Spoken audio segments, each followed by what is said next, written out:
In news, there are stories that stay with you forever. You may remember this one. 20 years ago in Missoula, a baby's cry came from deep inside a dumpster tucked behind a bowling alley. In that dumpster, a newborn girl. Her core temperature just 86 degrees. Now, the Missoula community called her Baby Grace and did everything it could to support her. As MTN's Jill Valley reports tonight, now that little girl is all grown up and she would like to say thank you.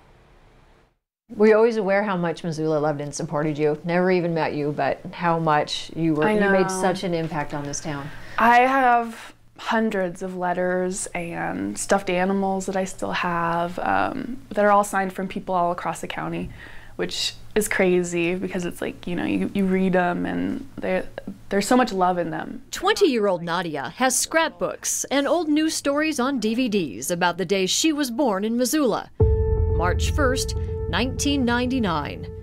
It was an unforgettable night. Just after midnight this morning, 17-year-old Kim Maudry was walking to the Liberty Lanes bowling alley from a nearby apartment to make a phone call. Maudry told KPAX she heard crying coming from inside this trash bin. When she got closer, she heard gasping sounds. A newborn left to die in a dumpster, stuffed in a plastic bag, wrapped in blankets, and shoved underneath the trash. All of the things that they did to end my life at the time actually were things that helped me survive. There seemed to be no question as to the intent. Missoula police officer Jim Pontrelli was there that night. He still can't forget it. No, I was just stunned that someone did that.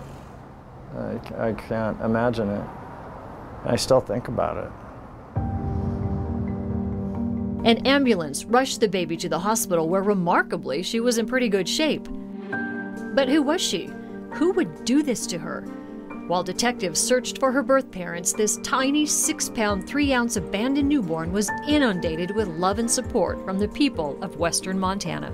Dear baby, if you need anything that we are able to provide, please. Hundreds of cards and gifts, hundreds of people hoping to adopt this infant. Nadia was quickly placed with her foster family, who would later adopt her, the McCormicks of Stevensville. They instantly fell in love with this child. And from the beginning, they told her the truth about her birth. I knew the whole thing up front. Everything, the dumpster, that I don't know my birth parents. And I think that gave me a good look at my parents and really appreciate who they are and their honesty. It was such a miraculous situation that I felt that how can you not tell her story?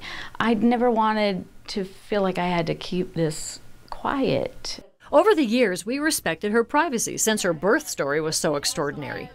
But I often wondered, what became of Baby Grace? So it was this March 1st, 2019, exactly 20 years to the day of that discovery in the dumpster. And I got a private message on Facebook from somebody named Nadia, none other than Baby Grace.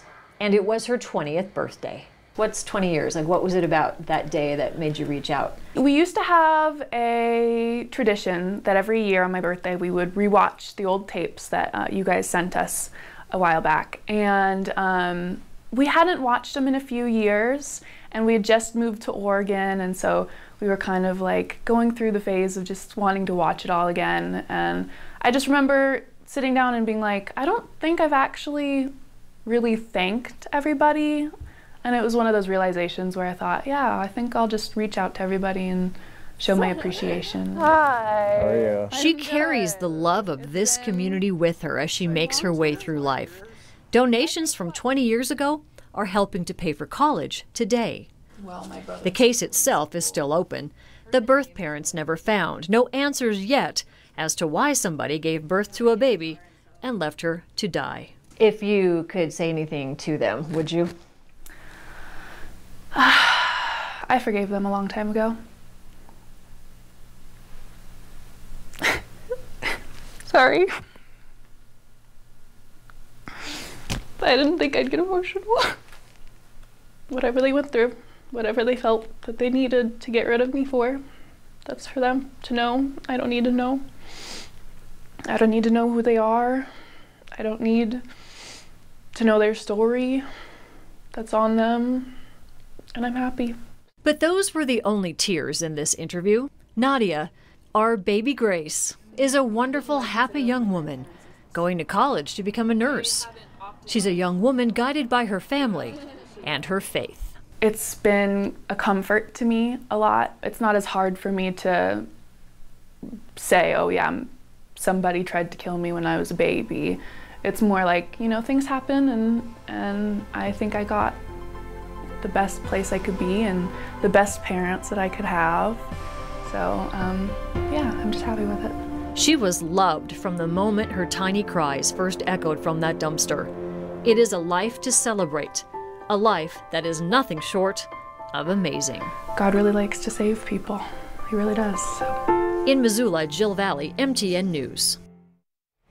Thanks so much, Jill. Now, this story energized the state legislature to create a new law protecting both babies from harm and birth parents who may feel they are in a desperate situation and have no option. It's the Montana's Safe Haven Law, and that then Governor Judy Martz signed into law.